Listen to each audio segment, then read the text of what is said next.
tukkib nemmeeku bi mu doon amal ci Tambacounda kii di directeur général bu ISRA di Momar Talla Seck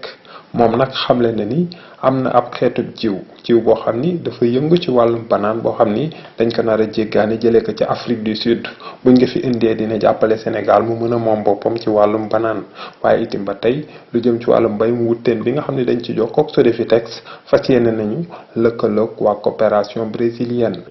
liggéey ak centre yi ak laboratoire communauté yi si domaine yi nga xam ni moom lay ISRA di liggéey mooy si sàmm bi si béy bi si foresterie bi si napp bi ak si li ne naan koom-koom bi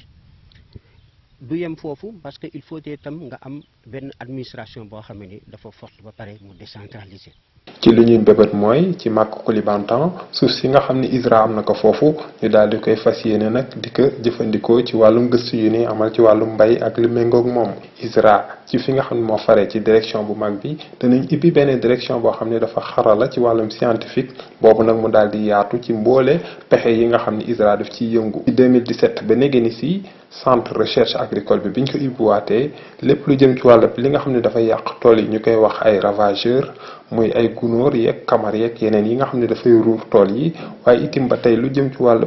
li ñuy jiw muy création variétale ak lu jëm ci wàllu suuf si nan la ñuy def ba dundal ko ba luñ ci jiw mu daal di am solo mu ñuy wax fertilité des sols nekk na li nga xam ne loolu moom ci wàllum gëstu amal nañ ko saafara ba noppi.